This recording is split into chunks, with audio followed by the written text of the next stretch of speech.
Hello friends, मैं आपकी दोस्त सुधा सिंह विकलांग साथी ट्रस्ट के दिव्यांगम चैनल से आप सबका स्वागत करती हूं और आशा करती हूं आप लोग स्वस्थ होंगे।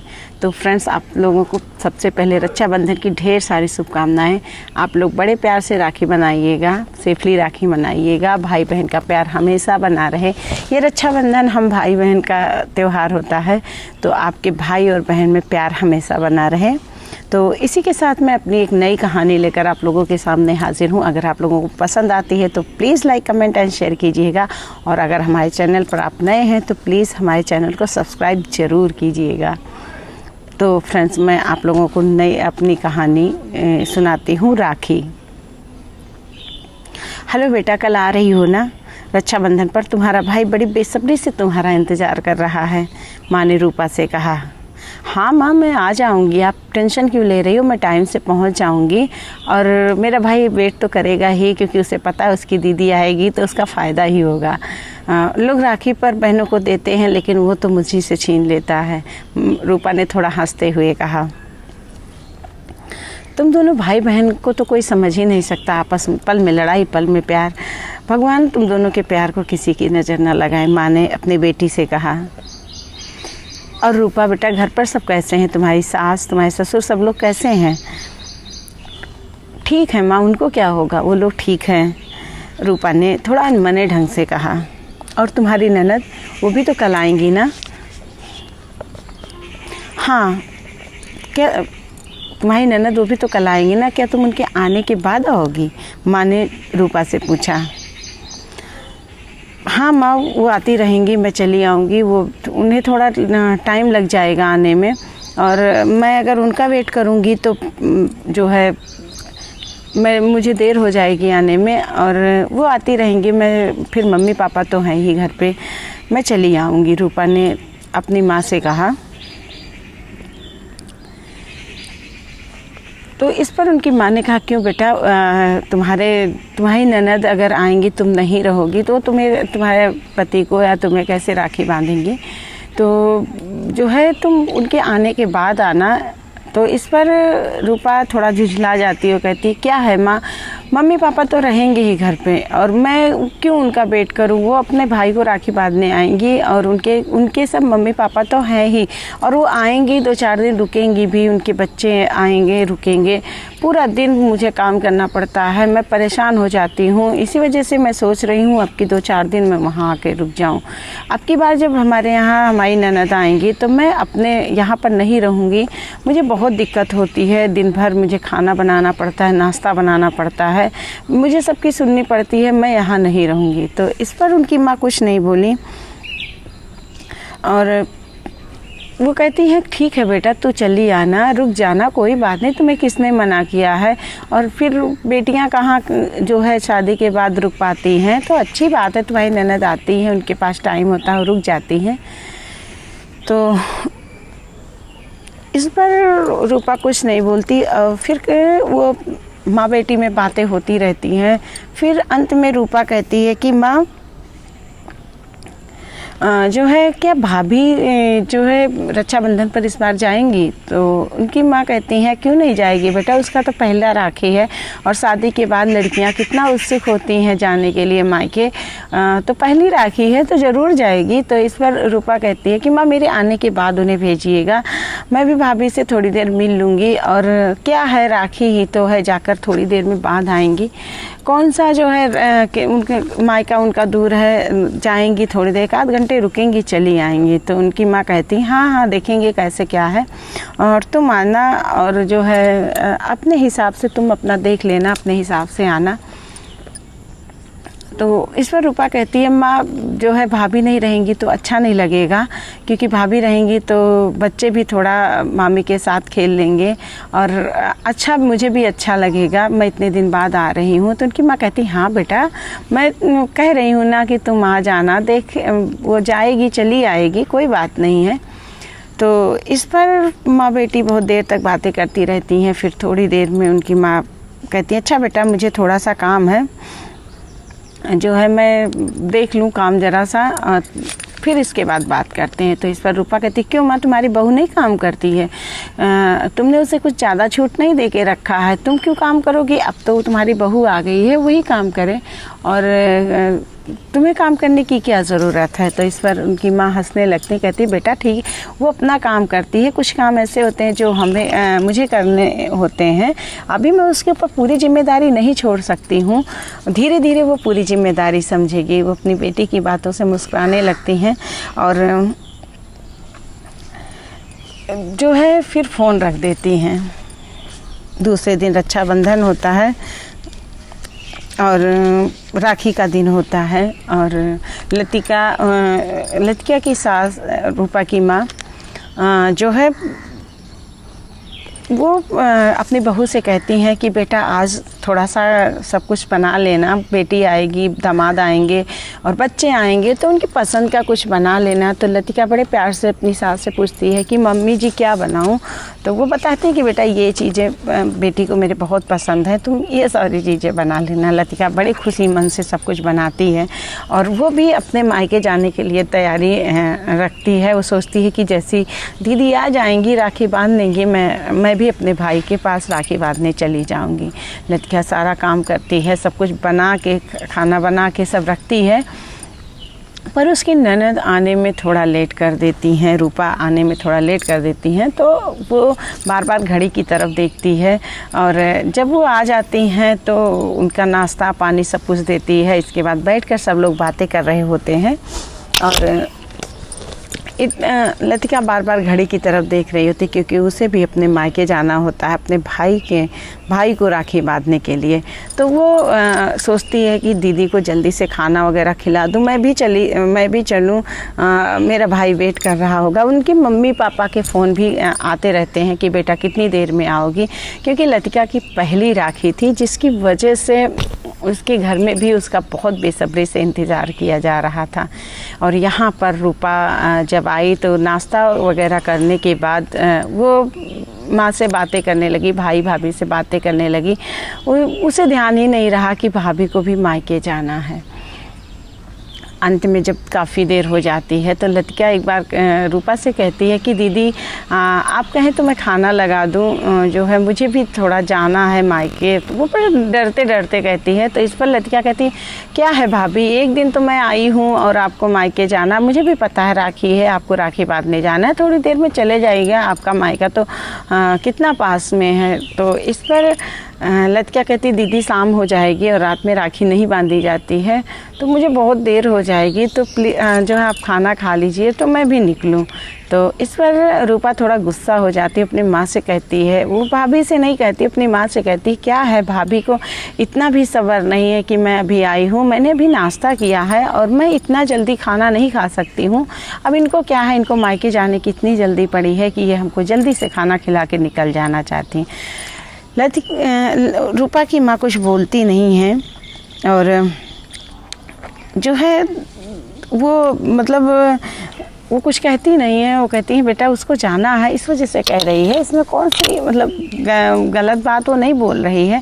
तो रूपा कहती माँ आप भी बदल गए हो, अब जब से भाभी आई हैं आप भाभी की ही साइड लेते हो और मैं कैसे इतनी जल्दी खाना खा सकती हूँ। तो इस पर रूपा की माँ कहती हैं अपनी बहू से कि बेटा एक काम करो, लतिका से कहती हैं कि बेटा एक काम करो, तुम अपनी तैयारी कर लो और जाना 2-4 दिन अपने मायके में रुक जाना और तुम आराम से चली जाओ, कोई दिक्कत नहीं है और पहली राखी है, आराम से चली जाओ, आराम से राखी बांधना। तो इस पर लतिका उनका मुंह देखने लगती है और खुश हो जाती है कि मम्मी जी उसे 3-4 दिन रुकने की परमिशन दे दिया है उन्होंने। पर रूपा का चेहरा उतर जाता है, वो सोचती है कि मैं आज ही आई हूँ और भाभी आज ही चली जाएंगी और वो 3-4 दिन बाद आएंगी मेरे जाने के टाइम पे। तो मम्मी कैसी हैं जो ये नहीं समझ रही हैं कि मैं उनके यहाँ आई हूँ, तो भाभी को भी यहाँ रुकना चाहिए। तो इस पर जो है वो कहती है कि रूपा अपनी माँ से कहती है कि जो है क्यों माँ, अगर भाभी चली जाएंगी तो यहाँ अच्छा नहीं लगेगा और इनके जाने के बाद मैं तो यहाँ पर रुकने आई हूँ और ये भी चली जाएंगी तो मुझे घर अच्छा नहीं लगेगा। तो उनकी माँ कहती हैं क्यों बेटा, इतनी साल से तो मैं थी, तुम मेरे पास ही आकर रुकती थी, तब तुम्हें घर अच्छा लगता था।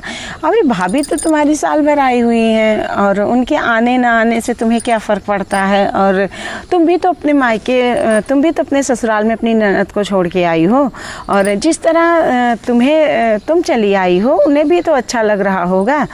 तो रूपा का मुंह बन जाता है कि मेरी माँ कैसी है और उन्हें मुझसे थोड़ा सा भी प्यार नहीं है। वो मेरे आते ही भाभी को भेज दे रही हैं, मुझे सारा काम करना पड़ेगा और घर का सारा काम करना पड़ेगा, मम्मी करेंगी तो अच्छा नहीं लगेगा, वो सारी बातें सोचती हैं। और लतिका इधर खुश हो जाती कि मम्मी जी ने उसे 2-4 दिन रुकने के लिए कह दिया। वो अपना बैग पैक करती है, 2-3 दिन के कपड़े रखती है और मम्मी जी के अपने सास के पैर छूती है, ननद के पैर छूती है और अपने मायके के लिए चली जाती है। और इधर जो है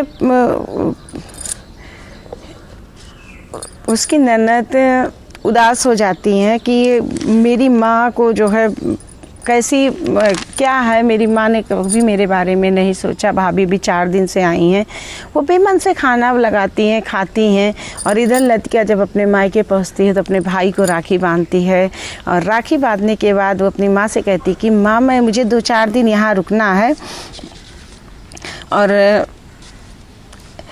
मतलब वो कहती है कि माँ मुझे 2-4 दिन रुकना। तो इस पर उसकी माँ बहुत खुश हो जाती हैं कि मेरी बेटी पहली बार शादी के बाद आकर यहाँ रुक रही है। और जो है वो राखी वगैरह बांधती, रात भर माँ बेटी काफ़ी बातें करते हैं। लेकिन सुबह जब लतिका के पति वापस जाने लगते हैं तो लतिका अपने पति से कहती है कि जी सुनिए, और जो है मुझे भी घर चलना है। तो उसके पति वो परेशान हो जाते कि क्या है, माँ ने तो कहा तुम्हें रुकने के लिए और तुम कह रही हो कि मुझे भी चलना है। तो इस पर लतिका कहती है कि दीदी मेरी शादी के बाद पहली बार आई हैं हमारे साथ रहने, और मैं अगर मैं यहाँ पर रहूँगी तो उन्हें अच्छा नहीं लगेगा। और मैं नहीं चाहती कि जो है मतलब हमारे रिश्ते में कोई खटास आए या कुछ है, भाभी ये चीज़ें सोचें। तो वो सोचती हैं, वो यही सारी बातें कहती। तो उसके हस्बैंड बहुत खुश होते हैं अपनी बीवी की समझदारी पर। और इधर जब दूसरे दिन रूपा उठती है तो माँ नाश्ता तैयार कर रही होती हैं। तो वो किचन में आती है, वो थोड़ा सा उसका मूड ऑफ रहता है। वो कहता है माँ, वो कहती है कि माँ मुझे मत बुलाना यहाँ पर, ये क्या बात हुई, मैं यहाँ आई और तुमने भाभी को भेज दिया। आज भाभी सुबह होती तो नाश्ता बनाती, अब आप किचन में हो तो मुझे अच्छा नहीं लग रहा कि आप किचन में हो और मैं बैठूं।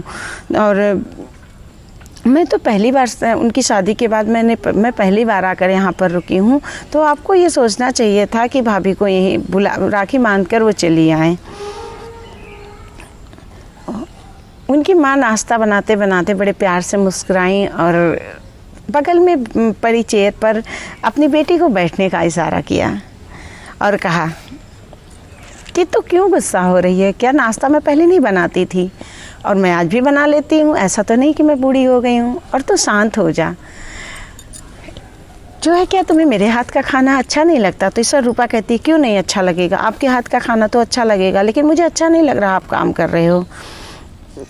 तो उनकी माँ कहती हैं अच्छा एक बात बता, अगर तुम्हारी ननद राखी के दिन आती हैं और तुम यहाँ चली आती हो तो तुम्हें कैसा लगेगा, या तुम्हारी ननद तुम्हें राखी के दिन यहाँ ना आने दे तो तुम्हें कैसा फील होगा, बुरा लगेगा ना? तो इस पर रूपा कहती हाँ क्यों नहीं बुरा लगेगा माँ, राखी तो साल में एक बार आती है और मैं उनके आने से पहले सारा काम काज कर देती हूँ, सब कुछ बना के रख देती हूँ, और अगर मुझे नहीं आने दिया जाएगा तो मुझे तो बुरा लगेगा ही। रूपा ने अनमने ढंग से थोड़ा जवाब दिया। और अच्छा, तो उनकी माँ कहती है अच्छा एक बात बता, तू राखी के दिन आए और आधे घंटे में राखी बांध कर वापस चली जाए तो तुम्हें कैसा लगेगा? तो इस पर जो है रूपा कहती माँ ये कैसे संभव है, आधे घंटे में मैं राखी बांध के चली जाऊंगी तो मैं मिल भी नहीं पाऊंगी आप लोगों से, तो मुझे जाहिर सी बात है बुरा तो लगेगा ही ना। तो माँ इस बार उनकी माँ मुस्कुराने लगी और उन्होंने कहा कि बेटा, अगर तुम्हें बुरा लग सकता है, इतने सालों के बाद जो है, तुम्हारी शादी को इतने साल हो गए, तुम हर साल राखी पर आती हो, अगर तुम्हें बुरा लग सकता है तो लतिका को बुरा क्यों नहीं लगेगा। उसकी शादी तो अभी जो है एक ही साल हुई है, और शादी के बाद हर लड़की का पहला त्यौहार एक अलग सा उमंग लेकर आता है। और बेटा, अगर मैं उसे नहीं जाने देती, सिर्फ उससे ये कहती कि बेटा राखी बांध के चली आना, तो उसके मन में तुम्हारे लिए धीरे धीरे नफ़रत भरने लगती। उसे लगता कि तुम्हारे आने की वजह से मैंने उसे उसके मायके नहीं जाने दिया। और बेटा, एक बात है कि मेरे बाद कहीं ना कहीं लतिका ही पूरा घर संभालेगी, तुम्हारे रिश्ते को संभालेगी। अगर लतिका के दिल में तुम्हारे लिए अभी से नफ़रत हो जाएगी तो तुम्हारी ननद और भाभी का रिश्ता ख़राब हो जाएगा। बेटा, बातें छोटी छोटी हैं और मैं नहीं चाहती हूँ कि तुम दोनों भाभी और ननद का रिश्ता ख़राब हो। जिस तरह तुम्हें बुरा लगेगा कि तुम्हारी ननद तुम्हें ना आने दे, उसी तरह लतिका को भी बुरा लगेगा। जिस तरह तुम अपनी ननद से गुस्सा करने लगी हो कि आती हैं 4 दिन रुकती हैं, मुझे आने नहीं देती हैं, उसी तरह लतिका भी करने लगेगी। लतिका को भी गुस्सा लगेगा, वो भी एक लड़की है। और मेरे बाद तुम दोनों एक दूसरे को पसंद नहीं करोगे, जो कि मैं नहीं चाहती। माँ की बातें रूपा बड़े ध्यान से सुन रही थी। उसे हर बात माँ की समझ में आ रही थी। उसके मन में लतिका के लिए जो गुस्सा था, जो गुबार था, वो निकल चुका था। और उसके मन में अपनी ननद के लिए जो गुस्सा था, वो भी कहीं ना कहीं शांत हो चुका था। उसे पछतावा हो रहा था कि आज उसकी ननद इतने सालों बाद अगर राखी पर रुकने के लिए आई हैं और वो चली आई है, तो उन्हें भी बुरा लग रहा होगा, जैसे कि आज उसे बुरा लग रहा है। उसे अपनी गलती का एहसास होता है। दोनों माँ बेटी किचन में नाश्ता बनाती हैं, नाश्ता करती हैं। और रूपा ने यहाँ पर एक वादा खुद से लिया कि अब वो कभी भी अपने रिश्तों को इस तरह ख़राब नहीं करेगी। अगर उसकी ननद आती हैं तो खुले मन से वो उसका स्वागत करेगी, खुले मन से प्यार से जो भी उसे आता है वो सब कुछ बना के उन्हें खिलाएगी, उनका स्वागत सत्कार करेगी, उसके बच्चों के साथ खेलेगी। जिस तरह आज उसे बुरा लग रहा है, कहीं ना कहीं उसकी ननद को भी ये बातें बुरी लग रही होंगी। उसने अपनी माँ को गले लगाया और कहा, थैंक यू माँ, आपने मुझे एक अच्छी राह दिखाई, एक अच्छी सीख दिया। दोनों माँ बेटी बातें कर रही थी। और इधर लतिका और उसके पति जब घर पहुंचते हैं, घर की घंटी बजाते हैं, तो जब रूपा गेट खोलती है तो सामने अपनी भाभी को देखकर वो खुश हो जाती है। कहती, अरे भाभी, आप तो रुकने वाली थी, आप कैसे चली आई, आप चली क्यों आई? तो इस पर लतिका कहती है, दीदी मैं कैसे रुक जाती, अगर मैं रुक जाती तो आप यहाँ 2-3 दिन के लिए रुकने के लिए मेरी शादी के बाद पहली बार आई हैं, और मैं वहाँ रुक जाती तो आपको भी ना अच्छा लगता। इसलिए मैंने डिसाइड किया कि मैं माँ के घर फिर कभी चली जाऊँगी, अभी मैं यहीं पर रुकूँगी। मैंने कल राखी भी बहुत अच्छे से बांध दिया है और मैं बाद में फिर चली जाऊँगी। रूपा और लतिका दोनों गले मिलते हैं और उन्हें अपनी लतिका की सास को बहुत गर्व होता है अपनी बहू पे कि उनकी बहू कितनी समझदार है। अगर आज उन्होंने जो है थोड़ी सी समझदारी ना दिखाई होती, उन्होंने अपनी बहू से ये कहा होता कि तुम जाओ राखी बांध कर चली आओ, मेरी बेटी आई है, तो शायद आज उनकी बेटी और बहू के रिश्ते कहीं ना कहीं ख़राब हो चुके होते। तो फ्रेंड्स, मेरी ये कहानी राखी जो है यहीं पर समाप्त होती है। रक्षाबंधन, राखी या कोई भी ऐसा त्यौहार है जहाँ पर जैसे हम सोचते हैं कि हमारी बेटी आए, हमारे पास 2-4 दिन रुके, वैसे आपकी बहू भी किसी की बेटी है। आप उसे भी या आपकी भाभी भी किसी की बहन है, किसी की बेटी है, आप उन्हें भी जाने के लिए ज़रूर कहें। रक्षाबंधन में बातें छोटी छोटी होती हैं। लोग कहते हैं ना, मेरी बेटी आ रही है तो तुम कहाँ जाओगी, पर वो भी तो किसी की बेटी होती है ना, तो आप उन्हें जाने दीजिए। राखी का त्यौहार साल में एक बार आता है, हर भाई अपनी बहन का इंतज़ार करता है, तो प्लीज़ आप उन्हें टाइम से जाने दीजिए। आपका मायका है, आप जो है हक से वहाँ रहिए, वहाँ रुकिए और अपनी भाभी का भी साथ दीजिए। बातें छोटी छोटी हैं पर रिश्ते ख़राब यहीं से होते हैं। तो फ्रेंड्स, बस मैं आप लोगों से यही कहना चाहती हूँ कि आप अपनी भाभी को अपनी एक दोस्त बनाइए। ये नहीं कि वो मेरी भाभी हैं, अरे मेरी माँ काम कर रही है तो मेरी भाभी बैठी क्यों है। हो सकता है आपकी भाभी को कोई प्रॉब्लम हो, इस वजह से बैठी है। कोई भी बहू या बेटी अगर आप उसकी माँ काम कर रही है तो वो बैठ के नहीं देखेगी, जब उसे कोई प्रॉब्लम होगा तब वो बैठ के देखेगी। और दूसरी बात है कि ननद और भाभी का रिश्ता बहुत क्रिटिकल होता है, लेकिन अगर वो ही रिश्ता एक दोस्ती में बदल जाए ना, तो सबसे अच्छा रिश्ता एक ननद और भाभी का होता है, क्योंकि वो दोनों आपस में अपने सुख दुख शेयर कर सकती हैं, अपनी बातें बोल सकती हैं। वो हम एज होती हैं, इस वजह से अपनी सारी बात एक दूसरे से कह सकती हैं, एक दूसरे के लिए सल्यूशन दे सकती हैं। तो अगर ये रिश्ता दोस्ती में परिवर्तित हो जाता है तो सबसे बेस्ट रिश्ता होता है ननद भाभी का। या ना अक्सर लोग होता है कि अरे ये मेरी ननद है, इनसे मैं क्या कहूँ, ये तो मुझे और जो है परेशान करेंगी। ऐसा कुछ नहीं है, आप अपनी ननद से या अपनी भाभी से अपनी बातें शेयर करिए। और मुझे लगता है दोनों को समझना चाहिए, इसमें चाहे ननद हो चाहे भाभी हो, दोनों को समझना चाहिए कि ये रिश्ता बहुत प्यारा है, बहुत नाजुक है और बहुत ही समझिए कि हर तरह से बहुत ही अच्छा है। तो मैं आप लोगों से बस रिक्वेस्ट करती हूँ कि आप लोग इस रिश्ते को बनाए रखिए, ननद भाभी के रिश्ते को। हर साल राखी खूब प्यार से मनाइए, खूब अच्छे से मनाइए। आप अपनी ननद का स्वागत कीजिए, आप अपने भाभी को प्यार दीजिए। और इसी के साथ मैं फिर मिलती हूँ आप लोगों से बुधवार को, और 15 अगस्त को आप हर घर में झंडा फहराइए, घर घर में झंडा फहराइए, हर जगह झंडा फहराइए। और रक्षाबंधन तो बड़े प्यार से मनाइए। और इसी के साथ फिर मिलती हूँ मैं आप लोगों से। वंदे मातरम।